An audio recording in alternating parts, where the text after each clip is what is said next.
2024년 10월 영국 전체가 발칵 뒤집혔습니다. 무려 30년간 영국에서 가장 차가운 시체보다 더 냉정하다고 불렸던 전설의 법의학자가 하루아침에 증발해버린 거예요. 그것도 말도 안 되는 곳으로 말이죠. 바로 한국입니다. 마가렛 에반스 박사 63세. 이 여자는 도대체 누구일까요? 영국 최초의 여성 법의학 교수인 헬렌 휘트웰 이후 가장 존경받는 여성 법의학자 중 한 명이자 평생 3,009가 넘는 시체를 해부한 살아있는 전설이었어요. 동료들은 그녀를 아이스퀸이라고 불렸죠. 그만큼 감정을 드러내지 않는 완벽한 프로페셔널이었거든요. 그런데 이 철벽 같던 여자가 갑자기 모든 걸 던지고 사라졌어요. BBC 긴급 뉴스가 터졌습니다. 영국 최고 법의학자 마가렛 에반스 한국행 포착. 가족 문제인가? 하지만 진짜 충격적인 건 따로 있었어요. 이 냉혈한 같던 법의학자에게 두 딸이 있었다는 사실이었습니다. 그것도 4년 전에 한국으로 떠나 완전히 연락을 끊은 딸들 말이에요. 소피 32세, 에밀리 29세. 옥스퍼드와 런던 예술대학을 나온 엘리트 자매였죠. 그런데 왜 이 완벽한 자매가 갑자기 한국으로 떠났을까요? 그리고 왜 어머니와 연락을 끊었을까요? 더욱 미스터리한 건 마가렛이 한국에서 발견한 진실이었어요. 평생 시체들 속에서 진실을 찾아온 이 여자가 한국에서 마주한 건 그 어떤 범죄 현장보다 충격적인 현실이었거든요. 과연 이 차가운 법의학자에게 무슨 일이 일어난 걸까요? 그리고 두 딸들이 한국에서 숨기고 있던 비밀은 무엇일까요?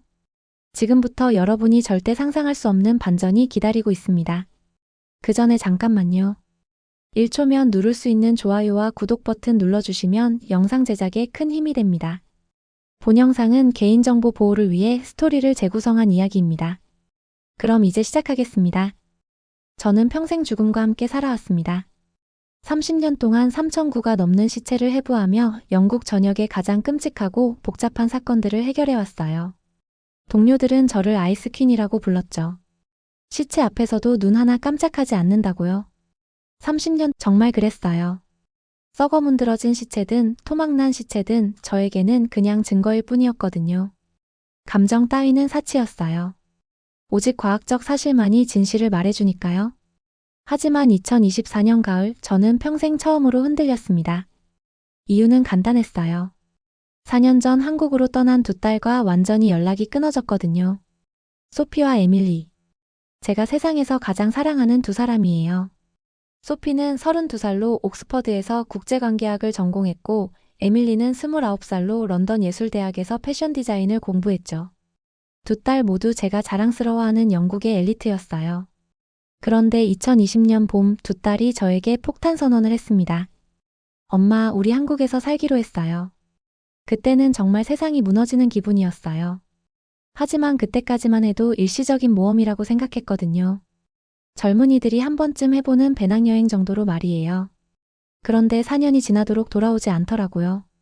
처음엔 한 달에 한 번씩 연락이 왔어요. 그 다음엔 3개월에 한 번. 그리고 1년 전부터는 아예 소식이 끊어졌어요. 저는 미칠 것 같았어요. 평생 시체들의 비밀은 다 풀어냈는데 제 딸들의 마음은 전혀 알 수 없었거든요. 그때 상황을 지금도 생생히 기억해요. 2020년 4월 코로나로 온 세상이 뒤죽박죽이었던 시기였죠. 두 딸이 함께 제게 말했어요. 엄마, 우리 한국에서 살기로 했어요. 저는 정말 기절할 뻔했어요. 한국? 아시아에 무슨 미래가 있다는 거야? 영국을 버리고? 하지만 딸들의 대답은 제 예상을 완전히 뒤엎었어요. 아니, 제 세계관을 송두리째 흔들어 놓았다고 해야겠네요. 소피가 먼저 폭탄을 터뜨렸습니다. 엄마, 지금 영국이 어떤 상황인지 정말 모르세요? 우리 세대에게는 미래가 없어요. 무슨 소리야? 여기가 대영제국인데? 에밀리가 차갑게 받아쳤어요. 대영제국은 이미 끝났어요, 엄마. 영국 청년 실업률이 13.9%예요. 런던은 20%를 넘어서고 있고요. 제 친구들 중에 제대로 된 일자리 구한 사람이 몇 명이나 되는지 아세요? 저는 믿을 수 없었어요. 그래도 우리는 선진국이잖아? 소피가 냉소적으로 웃으며 말했어요. 선진국이요? 엄마, 2020년부터 2024년까지 영국 제조업에서만 22만 명이 해고당했어요. 석탄, 철강, 조선업은 이미 역사 속으로 사라졌고 자동차 산업도 전기차 전환에 실패해서 공장들이 문 닫고 있어요. 에밀리가 더욱 충격적인 말을 했어요. 엄마, 영국 GDP 성장률이 연평균 0.6%밖에 안 돼요. 같은 기간 한국은 2.4%였어요. 어느 쪽이 더 미래가 있어 보이세요? 저는 그때 정말 화가 났어요. 네가 뭘 안다고 그런 소리를 해? 소피가 단호하게 말했어요. 엄마는 시체만 보셨잖아요. 살아있는 현실은 못 보셨어요. 런던 집값은 천정부지로 올라서 평생 모아도 살 수 없고 일자리는 없고 미래도 없어요. 그때 에밀리가 더욱 구체적인 현실을 들이댔어요. 엄마, 제 친구 중에 옥스퍼드 나온 애가 있어요. 지금 카페에서 아르바이트해요. 대학원까지 나온 애들이 우버 기사해요. 이게 엄마가 말씀하시는 선진국의 현실이에요. 소피가 덧붙였어요. 브렉시트 이후로 유럽과의 무역도 막혔어요. 금융업도 파리, 프랑크푸르트로 빠져나가고 있고요. 정말 영국에 남을 이유가 뭐예요? 저는 그래도 포기할 수 없었어요. 그래도 여기가 너희 고향이잖아. 여기서 태어나고 자란 곳인데. 에밀리가 씁쓸하게 웃으며 말했어요. 고향이라고 해서 무조건 좋은 건 아니에요, 엄마. 한국은 달라요. K-팝, K-드라마, K-패션이 전 세계를 휩쓸고 있어요. 아시아가 이제 세계의 중심이 되고 있는데 영국에 있으면 그 흐름에서 완전히 소외될 거예요. 소피가 마지막 일침을 가했어요. 엄마, 제 친구들은 다들 호주, 캐나다, 미국으로 떠나고 있어요. 영국에 미래가 없다는 걸 다들 알거든요. 저희는 그 중에서도 가장 역동적인 아시아를 선택한 거예요. 저는 그때 정말 절망적이었어요. 여기 유럽에서 미래가 없다고? 아시아가 유럽보다 낫다는 말이야? 두 딸이 한 목소리로 대답했어요. 엄마, 우린 이미 선택했어요. 한국이 우리의 미래예요. 그 말을 듣는 순간 평생 흔들린 적 없는 제 신념에 처음으로 균열이 생겼어요. 하지만 그때는 딸들이 철없는 판단을 한다고 생각했거든요. 그 후 4년 동안 연락은 점점 줄어들었어요. 그리고 마침내 완전히 끊어졌죠. 2024년 봄, 저는 더 이상 참을 수 없었어요. 밤마다 악몽에 시달렸거든요. 혹시 딸들이 한국에서 실패해서 부모에게 연락하기 창피한 건 아닐까? 아니면 정말 위험한 일에 휘말린 건 아닐까? 그래서 사립탐정까지 고용해서 딸들을 추적했어요. 그런데 발견한 사실이 너무 충격적이었어요. 소피는 서울의 명문대학교에서 국제학부 초빙 교수로 일하고 있었어요. 그것도 글로벌 NGO의 아시아 지역 자문위원까지 맡고 있더라고요. 그녀가 쓴 논문들이 하버드, 스탠포드 등 세계 최고 대학의 학술지에 실리면서 아시아 전문가로 떠오르고 있었어요. 더 놀라운 건 에밀리였어요. 프랑스의 세계적인 명품 브랜드 한국 지사에서 크리에이티브 디렉터로 일하고 있었거든요. 그녀가 기획한 한류 패션쇼가 파리, 밀라노, 뉴욕에서 센세이션을 일으키면서 글로벌 패션계에 떠오르는 스타가 되고 있었어요. CNN, BBC, 보그 등 세계 유명 매체들이 에밀리를 인터뷰했고 K-패션의 새로운 아이콘이라고 극찬하고 있었어요. 저는 완전히 망연자실했어요. 딸들이 영국에서는 절대 불가능했을 성공을 한국에서 이뤄낸 거였거든요. 그것도 제가 상상할 수 없을 정도로 큰 성공을요. 그때서야 깨달았어요. 딸들이 연락을 끊은 이유를요.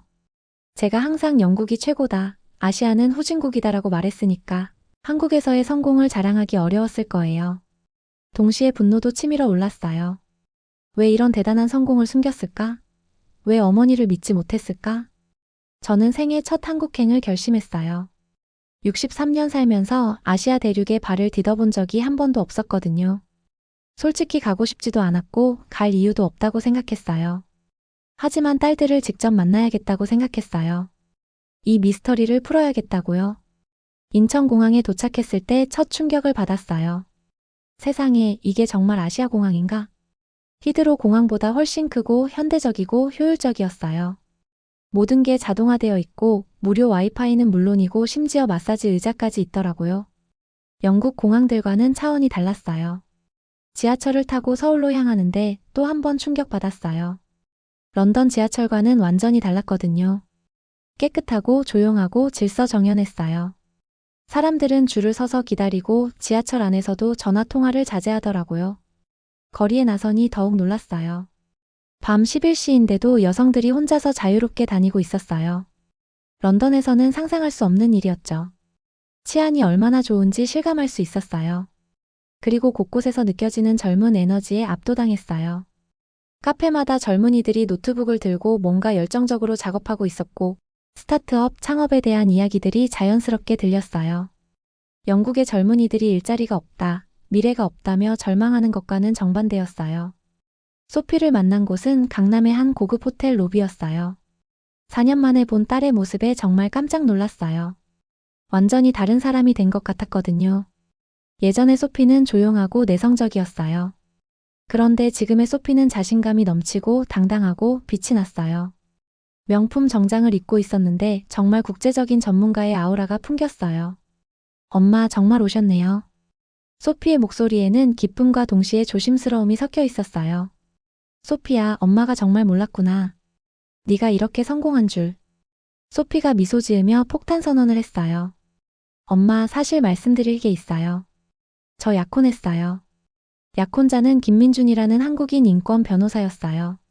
하버드 로스쿨을 나와서 국제인권법 전문가로 활동하고 있었죠. 소피와 함께 UN 아시아 인권위원회에서 일하다가 만났다고 하더라고요. 민준의 가족을 만났을 때 또 한 번 충격받았어요. 3대째 한의원을 운영하는 전통 있는 집안이었는데 동시에 엄청나게 국제적이었어요. 아버지는 UCLA에서 경영학 박사를 받았고 어머니는 파리에서 미술사를 공부했더라고요. 저를 만난 민준의 부모님이 정말 따뜻하게 맞아주셨어요. 영국에서 온 저를 위해 특별히 영국식 애프터눈 티까지 준비해 주셨더라고요. 그런데 동시에 정성스럽게 준비한 한식도 대접해 주셨어요. 그 음식을 먹으면서 저는 처음으로 마음의 경계를 허물기 시작했어요. 이 사람들이 진정으로 소피를 사랑하고 있다는 게 느껴졌거든요. 엄마, 여기서 제가 할 수 있는 일이 정말 많아요. 영국에 있었다면 절대 불가능했을 프로젝트들을 하고 있어요. 소피의 눈이 정말 반짝반짝 빛나고 있었어요. 소피는 현재 동남아시아 난민 문제, 기후변화로 인한 환경 난민 문제 등을 다루는 국제 프로젝트의 책임자였어요. UN, 세계은행, 각국 정부와 직접 협력하는 일이었죠. 영국에 있었다면 이런 기회가 절대 오지 않았을 거예요. 아시아의 중심에 있어야 아시아 문제를 제대로 이해할 수 있거든요. 에밀리를 만난 곳은 한남동의 초고급 갤러리였어요. 그곳에서 에밀리가 기획한 K-패션 미래전이 열리고 있었거든요. 갤러리에 들어서는 순간 저는 입이 딱 벌어졌어요. 전 세계 패션계 거물들이 몰려와 있었거든요. 샤넬, 구찌, 프라다 등 명품 브랜드 대표들, 뉴욕타임즈 보급 편집장들까지요. 그 중심에 에밀리가 서 있었어요. 영국에 있을 때는 그냥 평범한 패션 전공생이었는데 지금은 완전히 달랐어요. 국제적인 패션계의 스타였죠. 엄마, 보고 싶었어요. 에밀리가 저를 꼭 안으며 말했어요. 에밀리야, 정말 이게 다 네가 한 거야? 에밀리가 자랑스럽게 설명해줬어요. 한국의 전통 한복을 현대적으로 재해석한 디자인, K-팝 스타들의 의상 디자인, 그리고 한국의 젊은 디자이너들을 세계에 알리는 프로젝트까지요. 엄마, 지금 전 세계가 K-컬처에 열광하고 있어요. 그 중심에 패션이 있고요. 저는 그 다리 역할을 하고 있어요. 갤러리를 둘러보는데 정말 놀라웠어요. 한복의 곡선미를 살린 현대적 드레스, K-팝 스타들이 실제로 착용했던 무대 의상들, 그리고 한국 전통 자수를 활용한 럭셔리 백들까지. 모든 작품이 동양과 서양의 만남이었어요. 보급 편집장이 저에게 다가와서 말하더라고요. 에밀리 씨의 어머님이세요? 정말 자랑스러우시겠어요. 딸님이 지금 전 세계 패션계에서 가장 주목받는 크리에이터예요. 그 말을 듣는 순간 저는 정말 가슴이 벅찼어요. 제가 무시했던 한국에서 제 딸이 이렇게 인정받고 있다니요. 더 놀라운 건 에밀리의 연인이었어요. 박준혁이라는 한류 스타트업 CEO였는데 BTS, 블랙핑크 등 K-팝 스타들의 패션 브랜딩을 전문으로 하는 회사를 운영하고 있었어요. 준혁이 저에게 회사 이야기를 해주는데 정말 스케일이 달랐어요. 저희 회사가 디자인한 의상들이 빌보드 시상식 그래미 어워드에서 전 세계에 방송되고 있어요. 한국 패션이 이제 글로벌 트렌드를 리드하고 있거든요. 두 사람이 함께 진행하는 프로젝트는 정말 혁신적이었어요. K-패션을 전 세계에 알리면서 동시에 지속 가능한 패션, 환경 친화적 패션을 만드는 일이었거든요. 엄마, 영국에 있었다면 이런 꿈도 꿀 수 없었을 거예요. 여기서는 불가능한 게 없어요. 정부도 기업도 모든 사람들이 새로운 도전을 응원해 주거든요. 에밀리가 보여준 매출 자료를 보고 더욱 놀랐어요. 작년에만 전 세계 매출이 50억 원을 넘었다고 하더라고요. 런던에서 패션 스타트업을 했다면 절대 불가능했을 규모였어요. 딸들이 저를 한강으로 데려갔어요. 해가 지면서 서울의 야경이 펼쳐지는 모습은 정말 장관이었어요. 템즈강과는 완전히 다른 느낌이었어요. 더 화려하고 더 생동감 있고 더 미래지향적이었죠. 한강변에 앉아서 세 모녀가 인생에서 가장 진솔한 대화를 나눴어요. 저는 먼저 사과했어요. 내가 완전히 틀렸다.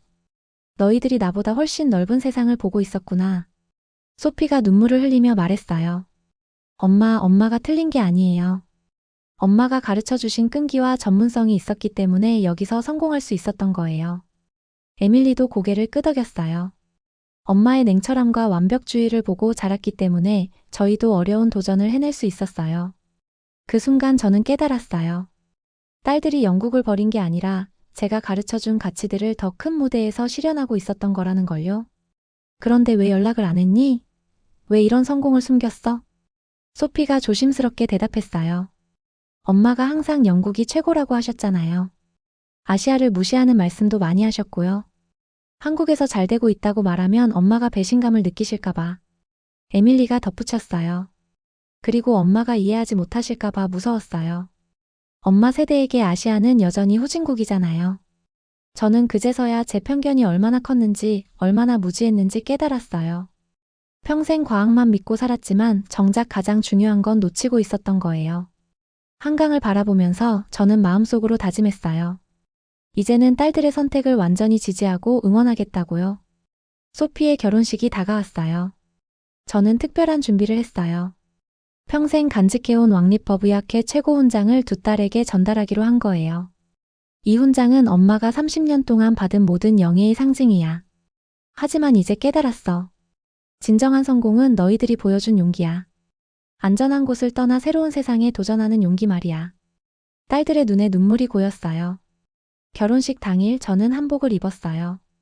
생전 처음 입어보는 한복이었는데 거울을 보니 완전히 새로운 사람이 된 것 같았어요. 마치 새로운 인생이 시작되는 것 같았죠. 결혼식장에서 저는 한국어로 축사를 했어요. 딸들이 가르쳐준 한국어였지만 정성을 다해 연습했어요. 사랑하는 딸 소피 그리고 민준에게. 저는 오늘 정말 행복합니다. 제 딸이 이렇게 훌륭한 사람을 만나 새로운 가족이 되는 것을 보니 그동안 제가 얼마나 좁은 세상에 살았는지 깨닫게 됩니다. 하객들의 박수가 터져 나왔을 때 저도 눈물을 흘렸어요. 결혼식이 끝나고 에밀리도 내년 봄 결혼 발표를 했어요. 저는 진심으로 축하해줬어요. 그날 밤 호텔에서 혼자 생각해봤어요. 63년 인생에서 가장 큰 충격과 깨달음을 얻은 날이었어요. 저는 항상 차가운 과학적 사실만이 진실이라고 생각했어요. 하지만 진정한 지혜는 열린 마음으로 새로운 세상을 받아들이는 것이었어요. 딸들은 저보다 훨씬 용감했고 훨씬 현명했어요. 이제 저는 1년의 절반은 한국에서 보내기로 했어요. 손자, 손녀들의 할머니가 되기 위해서요. 그리고 이 놀라운 나라를 더 깊이 이해하기 위해서요. 영국으로 돌아가는 비행기에서 창밖을 내다보며 생각했어요. 세상은 정말 넓고 진정한 강함은 편견을 버리고 새로운 것을 배우는 용기라는 걸요. 여러분도 혹시 젊은 세대의 선택을 이해하지 못하고 계신다면 제 이야기를 기억해 주세요. 때로는 우리 기성세대가 틀릴 수도 있고 젊은이들이 보는 미래가 더 정확할 수도 있거든요. 마가렛 에반스라는 한 영국 여성이 한국에서 찾은 건 단순한 가족 재회가 아니었어요. 편견 없는 열린 마음 그리고 진정한 사랑이 무엇인지에 대한 깨달음이었습니다. 평생 시체들 속에서 진실을 찾아온 법의학자가 마지막에 발견한 가장 소중한 진실은 바로 이것이었어요. 사랑하는 사람의 선택을 존중하고 그들의 꿈을 응원하는 것. 그리고 자신의 잘못된 편견을 인정하고 바꿀 용기를 갖는 것이었죠. 지금 저는 당당히 말할 수 있어요. 제 딸들은 영국을 버린 게 아니라 더 큰 세상으로 나아간 거라고요. 그리고 그 선택이 100% 옳았다고요. 오늘 이 이야기가 여러분께도 작은 깨달음이 되었기를 바랍니다. 혹시 여러분도 젊은 세대의 도전을 이해하지 못하고 계시다면 한 번 더 열린 마음으로 바라봐 주세요. 그들이 보는 미래가 우리가 보는 과거보다 더 정확할 수도 있으니까요. 마지막으로 하나만 더 말씀드릴게요. 제가 한국에 살면서 가장 놀란 건 이거였어요. 이 나라의 젊은이들은 불가능은 없다고 정말로 믿고 있더라고요. 그리고 실제로 불가능을 가능하게 만들어내고 있었어요. 아마 이게 제 딸들이 한국을 선택한 진짜 이유일 거예요. 꿈을 꿀 수 있는 곳, 그 꿈을 현실로 만들 수 있는 곳이니까요. 여러분도 언젠가 기회가 되신다면 한국에 와보세요. 정말 놀라실 거예요. 63년 동안 영국에서만 살았던 고집불통 법의학자도 완전히 바뀌게 만든 나라니까요. 감사합니다. 오늘의 사연은 여기까지입니다. 여러분의 생각을 댓글에 작성해주세요. 지금까지 저는 코리아 감동 채널의 지연이었고요. 구독과 좋아요는 영상 제작에 아주 큰 힘이 됩니다. 오늘도 행복한 하루 되세요. 감사합니다.